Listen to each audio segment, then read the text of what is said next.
Welcome to Pod Save America. I'm Jon Favreau. I'm Dan Pfeiffer. Today is the first pod of Joe Biden's presidency. Dan and I are going to talk all about the history made in yesterday's inauguration ceremony, talk about all the events, the speeches, break it all down, and then talk about the first couple weeks of Joe Biden's presidency and what he is trying to achieve. Let's get to the news. On Wednesday, just before noon, Joseph Robinette Biden Jr. was sworn in as the 46th President of the United States. Kamala Harris was sworn in as the 49th Vice President of the United States. Although the ceremony began under cloudy skies and even a few snowflakes, by the time Biden approached the podium, the sun was out and former President Donald Trump was nowhere to be seen. Dan, we have waited for and hoped for and worked for this day for the last 4 years. How did it feel to see Joe Biden replace Donald Trump as president? Good. It felt good. No, I mean, Wow. It was Very eloquent. Yes. I had so much joy on the day that the election was called for Joe Biden on that Saturday. My family and I went to Oakland, Kamala Harris's hometown, and we drove around and we saw all the people, and it was just this incredible communal joy, and I was so happy. And then throughout the post-election period, I was never really worried that Trump was somehow going to steal the election from Joe Biden. So in some ways, I kind of went into yesterday thinking like, this is a ceremonial moment, and like, what is he going to do first, and thinking about it. But it was way more emotional than I thought it would be. Right. And I sort of started to get that feeling during his farewell speech in Delaware the day before. But watching the whole thing, and just for this moment of, amidst everything that's happening right now and everything that's happened over the last 4 years, this moment that felt like normalcy, joyous normalcy around a president who wants to do the job, who wants to be a leader for all Americans, standing up there and giving a speech that was not crazy and not trying to divide America. And it was just, there was so much of it that was just such a happy, happy day that it exceeded my expectations in every way, for the quality of the execution, the quality of the speech, and my own personal emotional reaction to it was much greater than I anticipated. I had a lot of different emotions. I felt like those of us who were watching had survived a crash landing because of, particularly here, because of the last several weeks with the insurrection. Like you, I did not have much concern that Donald Trump would successfully steal the election from Joe Biden. I didn't have like that sense of alarmism. My alarmism, and I know you had this too, was that by continuing to tell that lie about the election, that he would stir up his supporters, and sure enough, that is the threat that we had to face. So there was a sense of relief that that America has been given another chance. Democracy has been given another chance. But then that sort of morphed into joy and hope. And you know, I said on Monday's pod, we're talking to John and Tommy about this, that Donald Trump should have gone to this inauguration, because I think it would have sent a message that he did believe in the transfer of power. He did believe that Joe Biden won the election. But as I watched the day unfold, I was really happy he wasn't there. I was really happy that his fucking Twitter account was shut down so that we didn't have to hear from him. Because I think if he had been there, it would have made it a very different day. And the commentary about the day and the analysis about the day would have all been about Trump and Trump's reactions and what he said and how he was looking and his expressions and all that bullshit. And the fact that he wasn't there really, for me, sort of completed the turning of the page from one era to another. And it also was like hard to believe at times. Like when that night, last night when we were like, I was prepping for the pod, I wanted to see the press release for all the executive orders that Biden signed. So I went to whitehouse.gov, and just seeing on whitehouse.gov Joe Biden's picture, it was like a small thing, but I'm like, oh, it's real. He's there. It actually happened. There's no more Trump. but Joe Biden is our president. And then like seeing pictures of Joe Biden in the Oval Office, which of course he's been in the Oval Office before, but not sitting behind the Resolute desk, signing executive orders, seeing Jen at the briefing, Jen Psaki, the White House press secretary, give the briefing, like all of these little things. It was almost hard to believe that it was really happening because not just because these 4 years have been so long, but also these 2 months since the actual election have felt so long because of we had to go through an insurrection. I had sort of a slightly different view of that, which it wasn't when I saw Jen at the briefing, Joe Biden in the Oval Office, Joe Biden and Jill Biden walking into the White House, Ron Klain in the White House.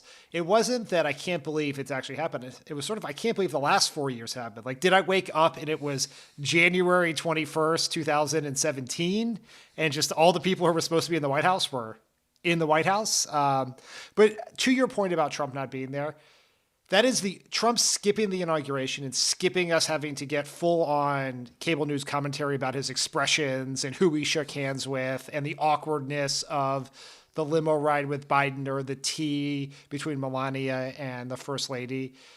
That was skipping all of that was his one gift to America over 4 years of completion. It just made it so much better that he had no involvement in it. And everyone was glad he wasn't there. There was no one, like, I agreed with you for the theoretical symbolism of him being there, but when you actually saw it happen, having him just completely absent from the stage is it was better that he so wasn't there. So much more powerful. I will say I was also just deeply happy for Joe Biden, who wanted this his entire life since he was one of the youngest senators ever elected. To the Senate, is 29 years old. He has endured, as people have talked about many times now, tragedy, loss, but also he has lost many presidential elections. He has dealt with everything you can imagine someone can deal with, both personal tragedy, professional disappointment, and he just kept going. And the fact that his enduring faith and optimism was finally rewarded at this moment after this long career, after a very, it made me really, really happy for him. And of course it's bittersweet because, some of the people he's loved most in his life couldn't be there because he lost them too early. But I was really happy for him. And I was really happy for Kamala Harris too. She was just like beaming every time you saw her over the last day, and for both of their families as well. So it was a rare happy moment for America right now, which we don't get to have very often. I was thinking a lot about Joe Biden over the last couple of days here and like what this meant for him personally. And, he ran in 1988 and very well could have won that nomination. He decided not to run in 1992 for health reasons. He ran in 2008. He almost ran in 2016, but couldn't because of Beau and his cancer. But he won in what was the right moment for him. This was the moment that America needed Joe Biden. And I think, and this happens with every candidate who becomes president, it is difficult to see that candidate as president almost until it happens, and then some of them grow into the job and some of them do not. It was hard for us, I think. Are you thinking of anyone? Is there anyone who has recently not grown into the job? No, I was going to say, I think it was hard for all of us, as much as we believed in Barack Obama and loved Barack Obama and loved working for him and believed in that campaign. I at least thought, I'm like, I can't believe Barack Obama is going to be president. I remember all of us in the first week of the White House when Barack Obama invited us all into the Oval Office, all the press and communication staffers, and we're all wandering around the Oval like, what are we all doing here, including him? So it takes some time to grow. And then, of course, some people, like our last former president, Donald Trump, just never grow into the job. But Joe Biden, we don't have to pretend he was a fantastic candidate his entire life when he ran in other campaigns. I think in this campaign, he became a much better candidate. He became much more disciplined. He, I think, sensed the weight of the moment and the responsibilities that would come with the job. And when I saw him up there delivering that inaugural address, which we'll talk about in a bit, it dawned on me, like, he really is the right man for the moment. And it's not just because the moment found him, but because he worked to make himself the right person for the moment. Like, I think he improved himself as a candidate and ultimately as a president, or prepared himself to be a president over this last year, which was impressive. So we've promised to quit talking about Trump, but of course it is hard to go cold turkey. So I do just want to get your reaction to his very small send-off ceremony, which I am happy to have slept through yesterday morning. You and Tommy I woke up at like 6 o'clock, 6:30. There was like an hour of texts on my phone. You guys were both up at 5. Well, I don't know what was going on there. But the Washington Post described the event as having, quote, more of a feel of a county fair than a big budget extravaganza. I just like the fact that he wasn't at the inaugural, so now we can sort of cordon off this moment from the beginning of the day as the Trump moment and then forget about it. Here's a little taste of what it sounded like at the event, including Trump's very last remarks as president. A goodbye. We love you. We will be back in some form. So have a good life. We will see you soon. Thank you. Thank you very much. Thank you very much. Let's just watch in silence as this Air Force One takes off and the Trump family leaves Washington, leaves the seat of power.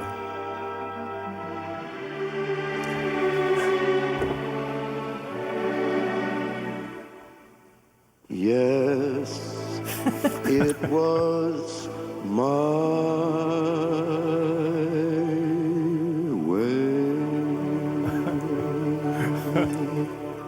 Donald Trump taking off to My Way as the CNN panel laughs in the background after telling everyone he'll come back in some form and to have a nice life, to me, is perfect.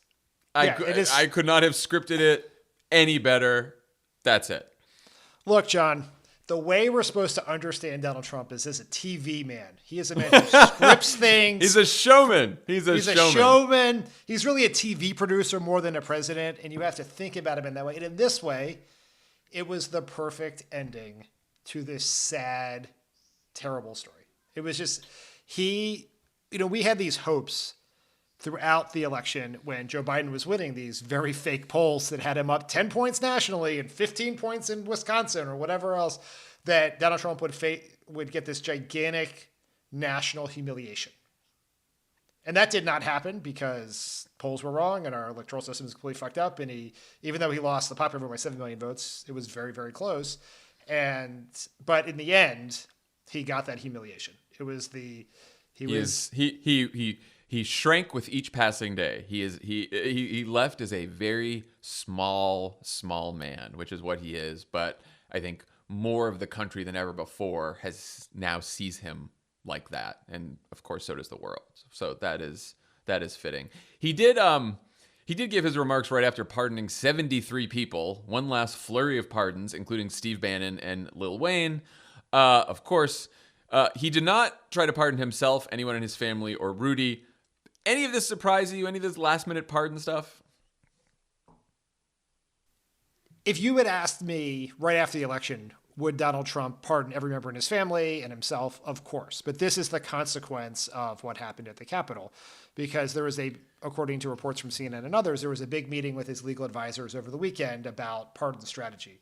And they kept telling him that if you push the envelope on these pardons, you are more likely to be convicted in the Senate and face all the consequences that come with that. So there was this slight sort of Damocles hanging over this. I mean, he's still, in a normal world, these pardons are fucking insane. Yeah. They're just like randomly corrupt people. They're friends and political advisors. And just think of it this way.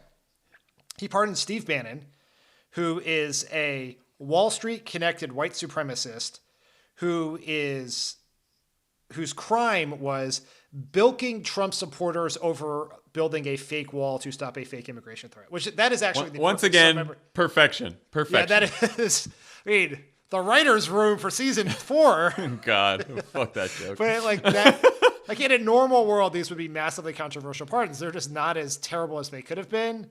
And he's gone. And so everything. It's interesting because Trump has pardoned some Democrats in his 4 years, but the common theme to all the pardons is that the person, or I should say, a common theme to a lot of these pardons is that the person was deeply corrupt. He loves pardoning corrupt politicians, Democrat or Republican. He's bipartisan. But if you are a swampy politician who has committed some white-collar crime or stolen some money from people or bilked the taxpayers in some way, you've got a friend in Donald Trump. Like, I just don't know how much clearer of a message he can send with these pardons. Unbelievable. All right, back to the inauguration. Enough Donald Trump.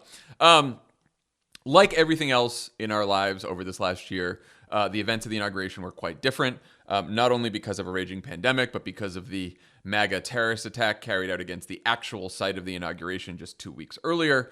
Instead of the million-plus people who usually watch from the National Mall, the Biden team installed 200,000 American flags to represent people who couldn't attend in person, and then lit up the flags with 56 pillars of light at night in honor of the U.S. states and territories.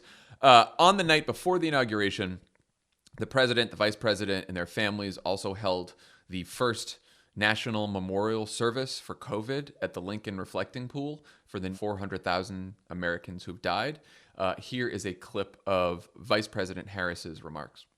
And for many months, we have grieved by ourselves. Tonight, we grieve and begin healing together. Though we may be physically separated, we, the American people, are united in spirit. And my abiding hope, my abiding prayer, is that we emerge from this ordeal with a new wisdom, to cherish simple moments, to imagine new possibilities, and to open our hearts just a little bit more to one another. So there was also, you referenced this earlier, a very emotional speech from Biden as he left his home state of Delaware. There was, after the inaugural ceremony, a wreath laying at Arlington Cemetery with the Obamas and the Bushes. There was a virtual celebration on Wednesday night instead of the traditional inaugural balls. What message do you think the Biden team was trying to convey with the inauguration events, and how well did they execute on that? I was blown away by what they pulled off at this inauguration. I do not have the creative imagination to think about how you would pull this off, because inaugurations in history have almost always been symbolized and defined by the crowds that gather. You think about the millions who saw Obama, the people who in 1960 came to see JFK, and it's always viewed that way. It's why Donald Trump and Sean Spicer had such a conniption fit over their small crowd size in 2017. And so as you were sort of thinking about this inauguration, it was like, how is this going to work without the crowd? How are you going to be able to replicate the majesty and the sort of historical moments here? And they did an incredible job. And from a message perspective, it was unity and a return to normalcy in a very abnormal time. And I thought they... I was just going to say, I have a problem with the return to normalcy message because of what you just mentioned at the end there, because it's an abnormal time. Like, I don't see what, and I know the Biden team has been trying to push this as well, but I don't see any of this as a return to normalcy, because nothing about how we're living right now is normal. Like, we're still stuck in our homes. There's a raging pandemic. But what I think is, it's interesting. Like, I think it's a return to reality, because the person who was trying to pretend that everything was normal for the last 4 years was Donald Trump. Like, think about the Republican convention. You know, like, they'd have crowds of people outside the White House, a super spreader event, and fireworks going off, and everyone was celebrating all the time, and Donald Trump pretended the pandemic wasn't there. And what the Biden folks did, and what they did around this inauguration, is like, yeah, let's have a memorial service, because we just lost 400,000 Americans and we're still losing them every single day. So we should match that reality with a somber ceremony. And I think so much of what the Biden folks have done is it's a return to living the reality that we're all living through right now, and not having a government, not having a leader that seems completely out of touch with what most Americans are going through in their lives, which I think is extremely admirable. I very explicitly tied return to normalcy amid abnormal times to, I think we're basically saying the same thing, which is what the Trump administration was doing is delusion, right? We're going to pretend this pandemic has not happened. We're going to try to pull the wool over people's eyes because we think it helps us politically. We have access to the best drugs in the world, and so we'll be fine. Fuck everyone else is sort of their attitude. But there is in America, this is a unique crisis, but there is a traditional tempo and set of behaviors for how we respond, how our leaders and our government responds to crisis. Where there is tragedy, you mourn those. You send out, you try to heal the people who have been hurt from it. You try to speak to everyone. You try to bring people together to solve the problem. Trump did none of those things. And it was a very, we were trying to put we collectively trying to put the Trump era behind us, but wearing masks, right? That's sort of we're doing the things presidents should be doing, but we're doing them wearing masks because we're in the middle of a pandemic that is exponentially worse because the last guy did not care enough to even do the job. Yeah. And I think it was important. I mean, I hadn't realized how much I needed to watch the people who lead us in mourning along with the rest of us until I saw that service, right? It is hard to even fathom the number of lives we've lost in this country over the last year. And so many times we have just moved right past it because of the fucking circus that Donald Trump has put us through with everything else. And so we're talking about coups and what he's doing in his Twitter feed as people are just dying in this country every day from a pandemic that is not being controlled like it could be controlled. And so I thought they did a very, very good job at, and it's a balance, right? Because you don't want to make the whole ceremony somber, but I think they balanced sort of those somber moments and those memorials really well with more sort of uplifting moments and joyful moments and performances by artists that we know. And in that way, it was normal. But it was also, I also thought to myself too, that I was sort of sad for all the Biden folks, the campaign team, the folks that are going to the White House, that they don't have that traditional celebration that you get to have around an inaugural weekend. Not just the parties, but just coming together. I know that from here. I wish we could have celebrated with the whole cricket team, right? It felt the same way it did when we won the election. It's bittersweet in that we won and everything we worked for so hard is here, but we didn't all get to be together. And it's tough that this fucking pandemic has robbed us all of that. Yeah, I saw a bunch of people that we used to work with who worked for Joe Biden on Instagram watching the inauguration in their house on TV. And it is this has been the whole experience of 2020, the pandemic, the insurrection, the election is just this detachment from it because we're watching it through our TV screens without other people. And I was very sad. Unnatural and unhealthy. Yeah, it's not good. It's healthier than being in large crowds without masks, but it is technically it's healthier. Yeah, sorry. It's the least unhealthy option we have before us, but it is still unhealthy. Correct. Let's talk about the inaugural address itself. So from what I understand, Biden knew the heart of what he wanted to say from the beginning of the speechwriting process, which was led by his longtime message guru, Mike Donilon, who's now going to be a White House senior advisor, and Vinay Reddy, the new White House director of speechwriting. Biden told them at the very beginning he wanted to convey two major themes: unity, and he wanted to talk about truth itself, particularly after the insurrection. Here's one moment from Biden's 21-minute speech where he calls for unity. I know speaking of unity can sound to some like a foolish fantasy these days. I know the forces that divide us are deep and they are real. But I also know they are not new.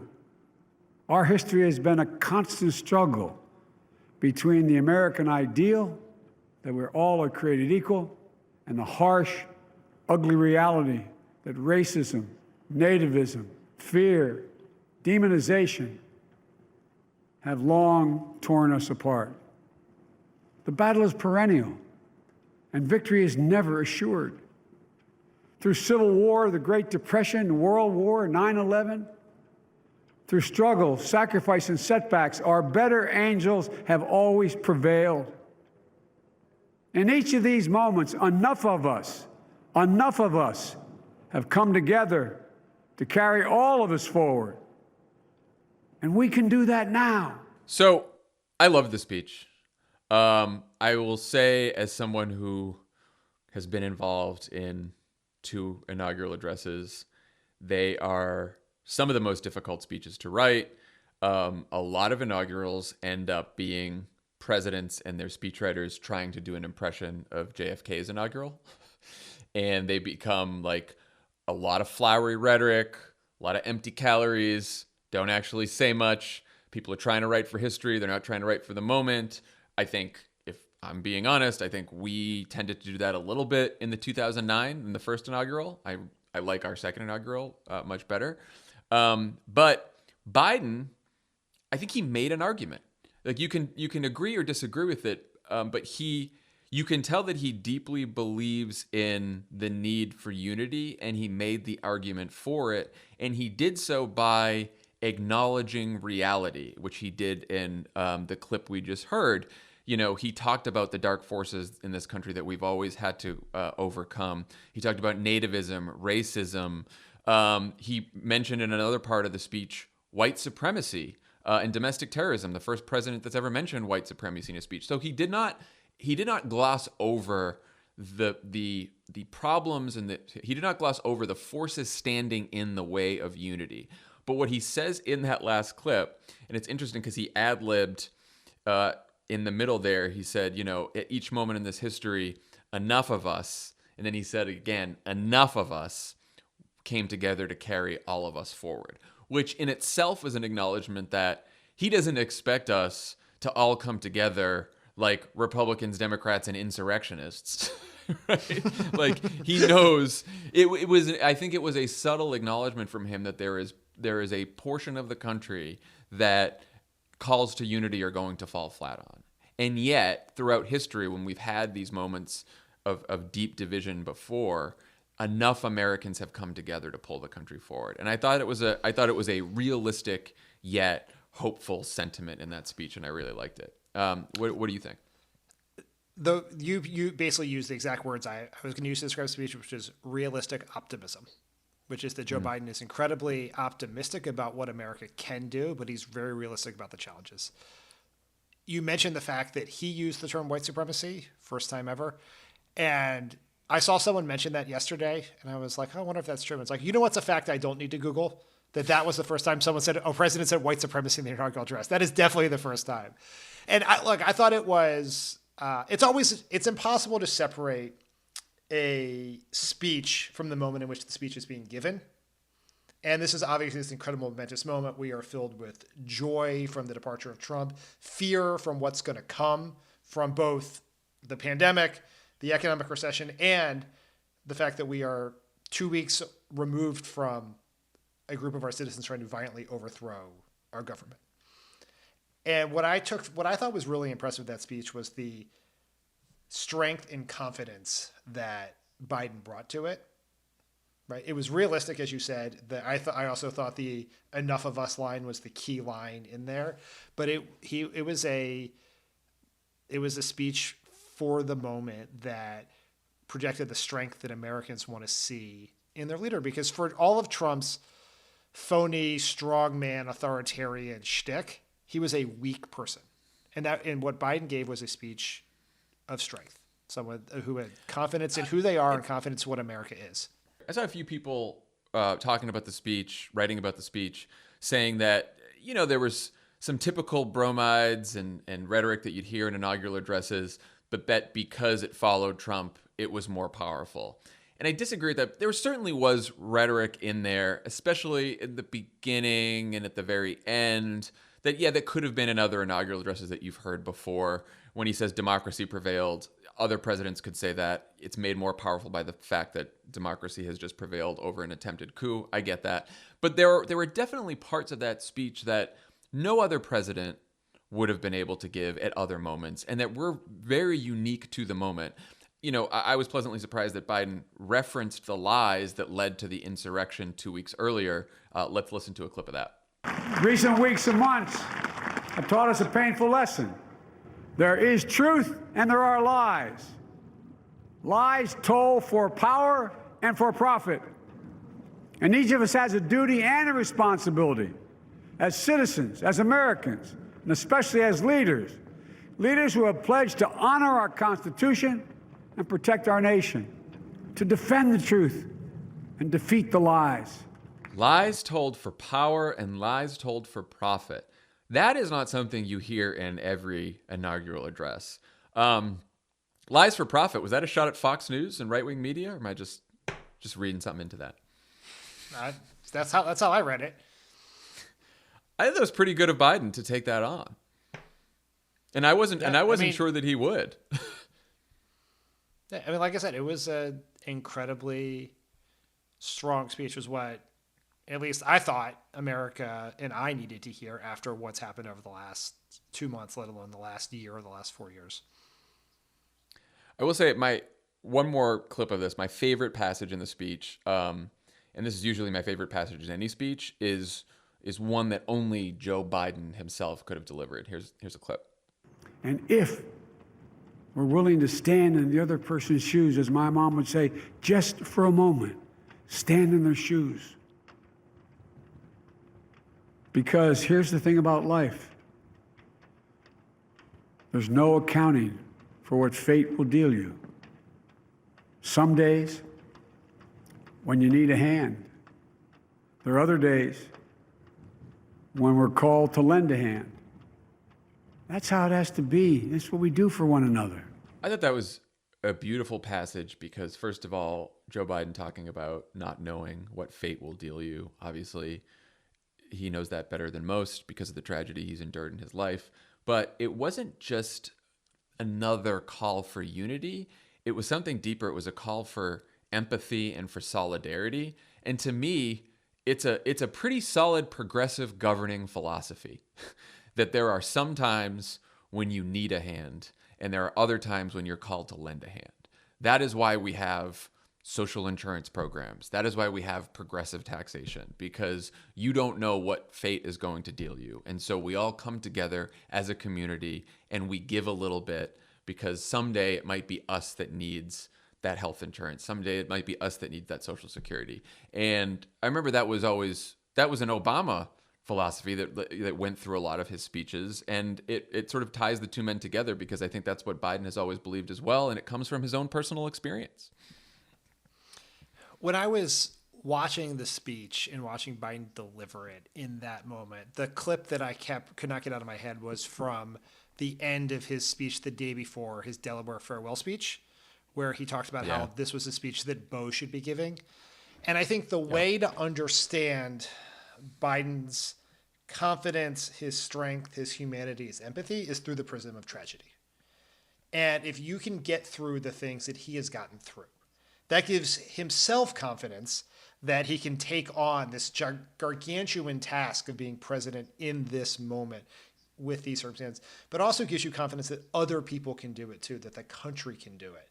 And it's just, he has been, like you said, there were moments during the primary campaign where he was not the best candidate, but really since he became the nominee, he has never wavered and has had this real quiet confidence about his approach to the election in the debates, in the convention speech, and certainly every moment since the election day, that I think is a direct result of sort of the strength you get through coming through the sorts of tragedies he's been through in his life. And it makes you into the kind of person that is at least it has made him into the kind of person who is the complete opposite of Donald Trump and everything that we went through the last 4 years, which was characterized by selfishness and meanness and smallness, right?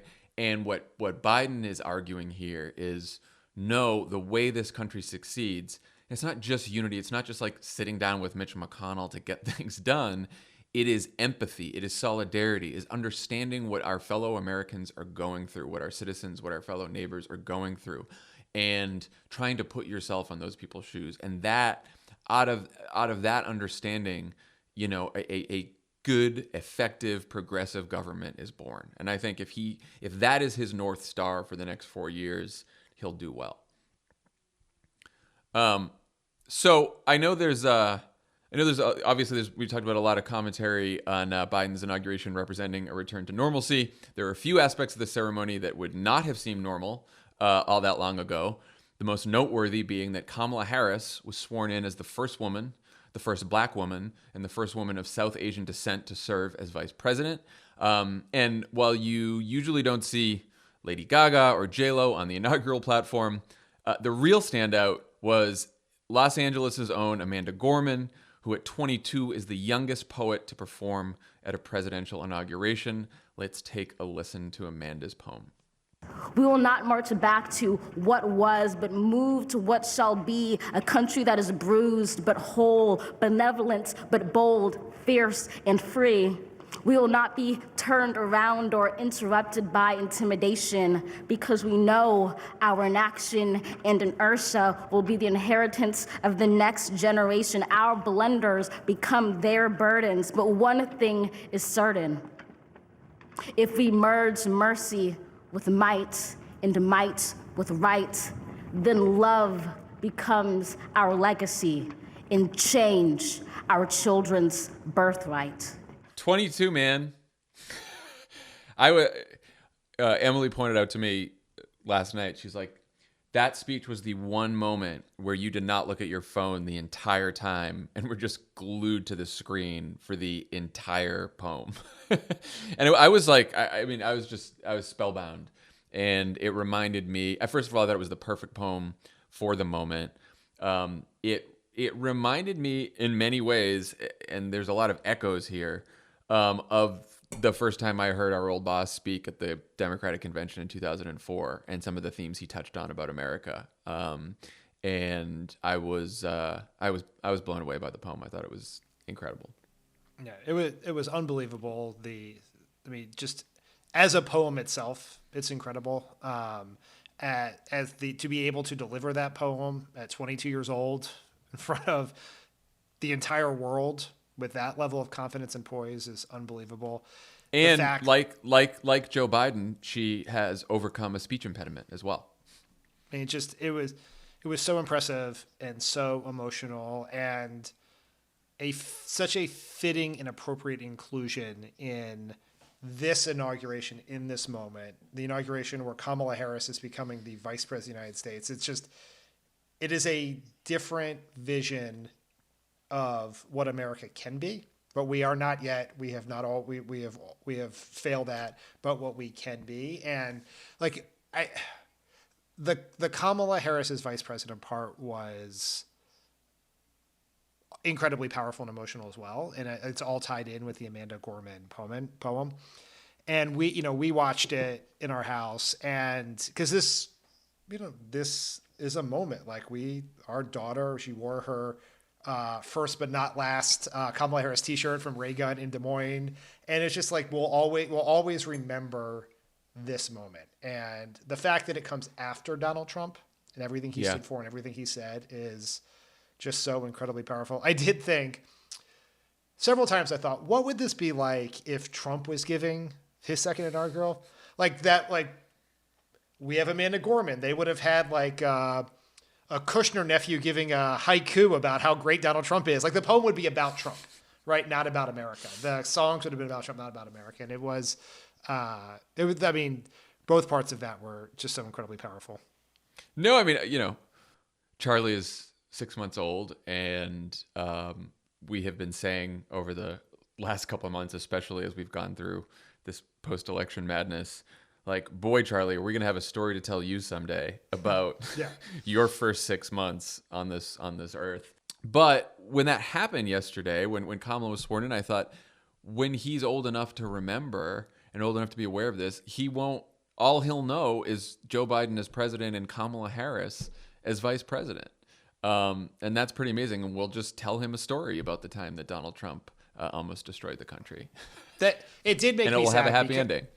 It did make me sad because if we were in a normal world and this was a normal inauguration, we would have taken Kyla, who is enamored with Kamala Harris for two reasons. Kamala Harris, also born in California, but most importantly, also has a K in her name. So like, Yeah, that's big.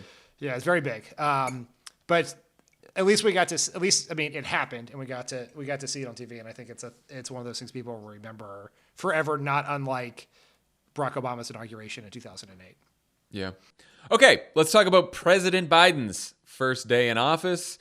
He got right to work after he was sworn in and signed a number of executive orders, including things like mask requirements on federal property. I think they're also going to do interstate travel, rejoining the Paris Climate Accords and the World Health Organization, ending the Muslim ban, stopping construction of Trump's wall, protecting dreamers, also a 100-day moratorium on all deportations. They're going to extend a moratorium on evictions and foreclosures, extend a freeze on student loan payments, and reverse Trump's orders that allowed the federal government to discriminate based on sexual orientation and gender identity.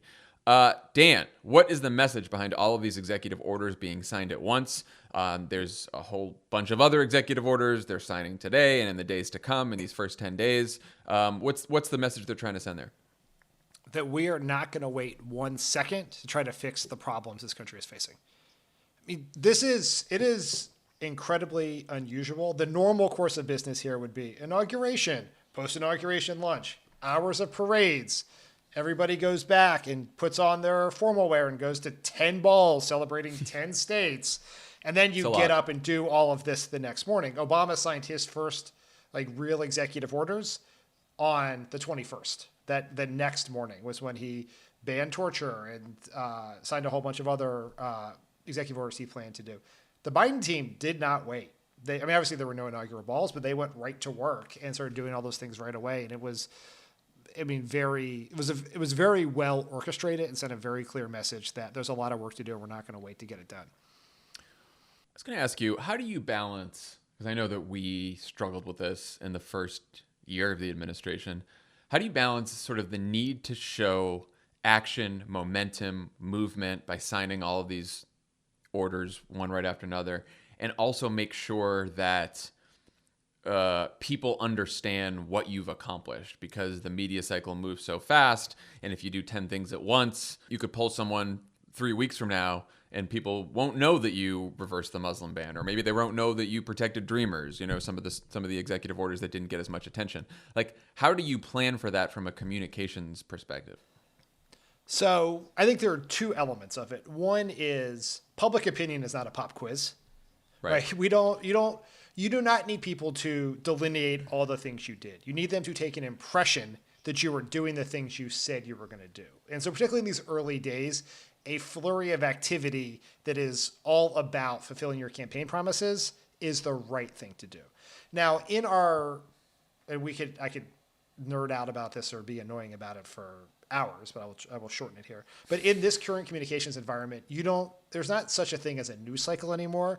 So you can find ways to communicate about these things hours, days, and weeks after they happen, right? You can dispatch people to communicate in, Facebook groups or on digital publications that are unique to that, right? And I imagine the Biden team will have this. It's what's the long tail communications plan for how we're going to communicate to people that we know care about the Muslim ban, so they know it happened, so they know that we undid it. Who are we going to communicate with about the climate world? There's all kinds of groups of people who congregate on the internet and elsewhere to talk about climate. Who are the influencers you get that information to so they can carry it on? It's not just the New York Times story where they have a paragraph that sums up 7 of the 10 things you did. That's sort of the old way of thinking about it. The long way is how do you educate people outside of the traditional view of what the news cycle is, if that makes sense. No, that definitely makes sense. It does seem like these were in two buckets, these executive orders so far. One is sort of executive orders that undid the damage of the last 4 years and undid most of sort of Trump's actions that can be easily undone. And then executive actions that relate to COVID, that relate to sort of the most urgent crisis the country is facing right now. The Biden team seems to be sort of trying to set expectations on this. You hear it from Ron, you hear it from Jen. It's going to take a couple months to turn this around. There's a administration source on Background today saying that the Trump vaccination rollout plan, there was no plan. It is a disaster. They're going to have to start it from scratch. One of the executive orders was formally installing Jeff Zients as the COVID organizer, the COVID czar, if you will. What do you think? How does the Biden administration handle sort of inheriting a complete mess on COVID from the Trump administration, knowing that most people in America are like, okay, we got rid of Trump, we got Joe Biden, let's fix this pandemic now? I mean, you texted me basically at 12:06 wanting to know where your vaccine was. So it's I guess I'm asking for a friend, and that friend is me. Yes, that's right. I mean, I think there's two elements of it. One is expectation setting, and they've done some. I mean, Trump certainly helped lower the bar of expectations by essentially giving up the job of president the day after the election and doing nothing, focusing all of his energy on fomenting insurrection as opposed to It takes a lot of work. It's a full-time job. And did you see that clip where Ainsley Earnhardt, whatever her name is from Fox News, talked about how hard Trump worked? Because they said she said, no one will ever say that Trump wasn't a worker. And she listed some things he does, and she included watching all the shows. Yeah, cool. Yeah, I'm a president too. I do all that. Yes. Anyway, so it is one, we cannot let people forget the mess that Biden inherited. This is something that Obama dealt with the economy. Yeah, and it didn't buy us all that much time, Dan. Well, it actually did. It actually did. Because I went and looked at the polling on this, and did you know that in May of 2016, more Americans held George W. Bush responsible for the current economic situation than Barack Obama? I mean, that's good, but it didn't really help in the 2010 midterms. Well, yeah, there are all kinds of problems. Yes, but you have to, in every set of remarks that you wrote for Obama about the economy, it began with we would joke about this. With the mess we inherited, right? We inherited this terrible mess that started before the financial crisis, but was made worse by it. And Biden has to continue to make that point. I don't think it's going to be a particularly tall task to remind people that Donald Trump was a terrible president who completely fucked up the pandemic. But that's one. And the second thing is setting expectations. And they've been doing that from the beginning. They continue to do it. I think having a metric like 100 million vaccine doses for 100 million people or whatever the exact language they use is very good. Everyone wants the vaccine right now. We want it right now because we want our family members to be safe. We want our parents to be safe. We want to see our grandparents, our kids to see all of that. Yes. But you want to create a metric to be judged by. So they have done that. And if in 100 days, less than 100 million vaccine doses have been administered, then that will not be success. If more than that have been, then that will be success. And so people are going to be very impatient very quickly. This is probably going to be a pretty short honeymoon because things are so tough. But setting expectations, reminding people about who's accountable for the mess we're in, and then showing progress. And that can be passing legislation for the relief checks. That can be some of these executive orders and other things are the sort of the three parts of that. I think the other part is, and this leads us to the press briefing last night, sort of clear and constant communication with the American people, particularly if things go wrong, if deadlines slip, right? Like people are going to be more understanding. If for some reason, we didn't get enough vaccine supply for reasons beyond our control because some drug company fucked up or supply chain had an issue, people are going to be more understanding if you tell them immediately, tell them what happened, and are in constant communications with folk. Like I think one of the big problems of as crazy as those briefings were, because Donald Trump made them crazy, it was almost when they stopped and we were all in the dark and you just had governors, mayors, and everyone else sending a million different messages about the pandemic, that became even more complicated for people, and people became even more frustrated because no one had any idea what the hell's going on. So I do think, clear and constant communication is helpful on this front too. I mean, this is the incredibly hard challenge for the Biden administration is we're going to talk about all kinds of things. Does he have coffee with Mitch McConnell enough? Or is his message exactly right? Or was he 5 minutes late to an event? All of that will get a ton of attention. What really matters for the medium-term health of the Biden presidency is how many people get vaccinated, how quickly. And the hard part is there's only so much the Biden administration can do to make that happen.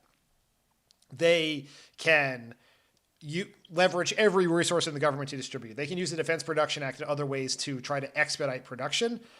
But it still, at the end of the day, comes down to states, counties, cities, doctors, hospitals, pharmacies putting the needle in people's arms. And that's very hard. Like, we have been trying, like, Hallie and I have been, mainly Hallie, have been working for days to try to figure out how to get our parents signed up for vaccines. And it is an absolute clusterfuck. I know. I'm dealing with the same thing with my parents here, and it is like, it's tough. It's like our county, very easy sign up. My in-laws county, absolute disaster. Every hospital has different rules. Like they're one doctor. They are only still doing health workers. They haven't even gotten people over 75. Another hospital like down the street is doing people 65. Like it is just an absolute cluster. And Biden has influence on that, but not control. And so that's going to be very hard. And that's the point where you have to be constantly, you have to demonstrate you're doing everything you possibly can so that people understand that if things are not going exactly right, it's not for a lack of focus or lack of communication. You got to show your work. You got to get caught trying. And then, I think about when Biden managed the Recovery Act and some of the tough language he used. Like, I'm going to manage the hell out of this. And when people are, wasting money or there's fraud or abuse, I'm going to call it out. That doesn't necessarily apply to I don't know if there's going to be fraud or abuse. There might be. But, calling out when people screw things up too. Like, Biden said a week ago, I think, I can promise you we're going to manage the hell out of this operation. That's the promise. And that promise is not, it's going to go perfect. I'm going to be able to control everything. Everything's going to be fine. It's that I'm going to manage the resources that we have really, really well. And, and that's the standard that he should be held to. So first day of the Biden administration also included the very first press briefing from new White House Press Secretary Jen Psaki, who promised to bring truth and transparency back to the briefing room, which starts with, once again, holding regular press briefings. Why do you think Jen held a briefing on the first day, actually the first night, which is somewhat unusual? Usually there's not a White House briefing the night of the inauguration. I was thinking back to 2009, and I don't think Robert Gibbs briefed for like the first 3 or 4 days because it's incredibly hard to do. There's no infrastructure to give you all of the guidance. You don't yet have full 360 view into what the government is doing, because there's still, even though we're in this changeover, there's still a bunch of people at all the agencies still doing things you may get asked questions about. And it was part of the we are getting to work right away message. And it was, Jen is a friend of ours. She's our colleague. She, for many, many years in the campaign in the White House, but what she pulled off to do that was unbelievable. To be able to pull off that briefing on the first day and essentially flawlessly was absolutely incredible. It really was impressive. And it was surreal for me to hear her say the president and have it be Biden, not Obama. Did you see her? Or Trump. Did you see her almost at one point? She said President Biden. she caught herself really quickly. Just so people understand how difficult the White House briefing is. God damn it, I could never do that. Like so Jen has a binder in front of her that her staff will put together, right, of answers on every topic under the sun. Now, I don't care how many topics you plan for. There's also probably the possibility of questions that you just don't know that come at you from, left field that you're not ready for. So you need like the knowledge of the subjects, first of all, for every subject under the sun. Then you need to keep in mind the message from the administration that you're supposed to get out, because you are supposed to like communicate a message and not just sort of like list off items in a briefing book. And you're going to get follow-ups. You're going to get sometimes confrontational follow-ups. And then you have to like keep yourself composed and have a good tone and not get angry with reporters, and like to keep all of those things together while you're on live television. It's for everyone who's done it, for everyone who's done the job, it seems like a very, very difficult job. Yeah, if you are 3 years in the administration, the prep process for one briefing is half the day.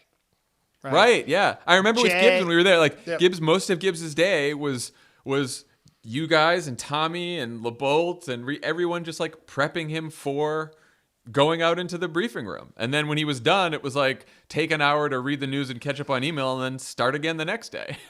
Yeah, I mean, I really don't know how they pulled that off. And it was, I mean, obviously Jen worked in the White House for many years. She was the chief economic spokesperson in the first term, or the first few years of the first term before she became the deputy communications director. She was the State Department spokesperson, briefing in front of the whole world. So there's no person, I think, who's ever been more qualified for this job than her, but to be able to go out there and do it on day one. And it was just, I don't know what the term return to normalcy is, right, for our conversation, but that's what it was. It was just like, that was definitely a return to normalcy. We're going to show you that we're going to go give a briefing where we're not going to show a campaign video. We're not going to yell at people. It's not going to be performative Jim Acosta bashing or whatever else. It's just like, you're going to ask questions. I'm going to do my best to answer them. You may like the answers. You may not think they're sufficient. I'll try to get you better answers the next time. And that's just how we're going to do this. And we're going to try to do it every day. Speaking of what's easy, performative Jim Acosta bashing is much easier than doing a good job at the briefing. I could get up there and do that. That takes a lot less prep. Yes. I could go pick up Fox News reporter, have them ask me a question, and then just like fucking shit on them for a couple of minutes. Yeah, no, give me that job. Okay. So overall, last question: how do you think the Biden administration should approach these first few weeks? They've got a Senate impeachment trial to deal with for the former president, unprecedented. They got a enormous COVID relief package, basically their economic plan and their pandemic plan all rolled into one that they're going to try to pass. We've already got today, Mitch McConnell has not even allowed the Democrats to officially take power in the Senate, even though we have 50 votes plus Kamala Harris, meaning 51. Because there is something called an organizing resolution that Schumer and McConnell have to agree to before they can sort of formalize how the Senate's going to work. And McConnell has basically said to Schumer, I will not agree to this organizing resolution unless you promise during these first couple years to not nuke the filibuster, to not get rid of the filibuster. And if you don't promise to not get rid of the filibuster, I'm going to filibuster this organizing resolution, which means that Republicans will still be committee chairs and we won't be able to move forward under a Democratic Senate. I don't even know what to say about the fact that Mitch McConnell wants to use the filibuster to prevent the majority from taking control unless the majority decides to get rid of the filibuster. He's basically making the best argument against the filibuster in decades. Yes. But let's put that aside for a second. What Biden has to do is do what he has been doing. Be a normal president who wakes up in the morning, doesn't tweet like a giant asshole, does real things, speaks to the whole country, and do work. But I think the key for them is going to be to read everyone in on the play. This is the timeline in which we expect to get things done. This is the challenges we have. It's just being very transparent about what they are trying to do, which is, I think, essentially why Jen is going to brief every single day of the week, is so that they can do that.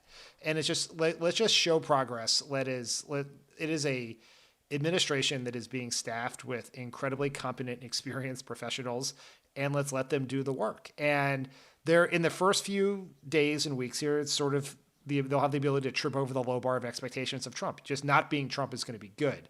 But before too long, people are going to start demanding some sort of results. And you sort of have to tell people what to expect and when to expect it, which sort of, Joe Biden's in the situation. Joe Biden always says, I think he says his dad said this, which is compare me to the alternative, not to the almighty.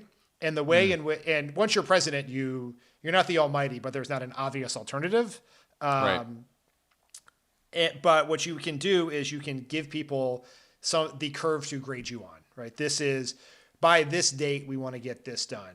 Our goal is to get these relief checks passed out of the Senate by, I don't know, pick the date, right? Whatever is reasonable. I mean, obviously, we're being a little slowed down by a senatorial insurrection where they're holding power even though they've lost the election. Mitch McConnell's nonviolent insurrection is what we will call this. But it's really is to lay out a sort of what are the first handful of things you want to get done and when you want to get them done by, and then judge me based on that. here's what we're facing in the next 2 years from the runway between now and the midterms. In the midterms, the president's party usually loses seats, partly because of the dynamic that you just mentioned, where it's not a campaign anymore where there's two people that you're judging them against each other. It's Joe Biden's the president, and so voters expect Joe Biden to fix shit. And so Democrats have 2 years to get stuff done. Number one, to help alleviate the pandemic. So they have to, they're going to be judged. If they make a lot of progress on the pandemic, they will be judged favorably. If not, they won't be. And also to just get a bunch of other stuff done, right? Like people, and when I say people, I mean like the people who vote but don't necessarily pay attention to every political development like we do. They need to see change in their lives. They need to feel change in their lives from the Biden administration over the next 2 years.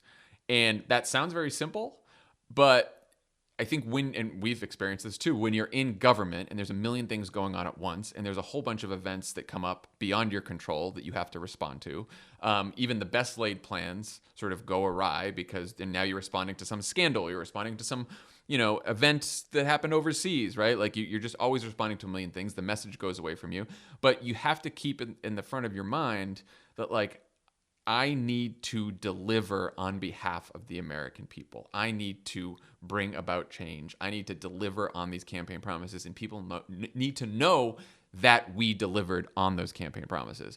Because if they don't, it's already a tough map for us in 2022, particularly in the House. And in a normal time, you might say, okay, well, it would suck if we lose the House, but that's politics. Well, now the other party is an anti-democratic, quasi-authoritarian party now that could end democracy if they take control. So not much room for error here, people. So I do think no matter what, over the next 2 years, they have to prioritize. Derek Thompson wrote this in The Atlantic about what the Biden administration needs to do, and the headline of his piece was "Big, Fast, Simple," and I do agree, because it is difficult to pass legislation and get stuff done in the first place, and then B, it's tough to make sure that people know what it is that you did. That you don't just pass a bunch of legislation, make a bunch of executive orders, sign a bunch of executive orders, and it just gets sort of lost in a flurry, and people don't really understand, like you said, what the game plan was or what they've actually gotten done. So that is really, I think, important over the next 2 years, which I know they know, but it's just easier said than done.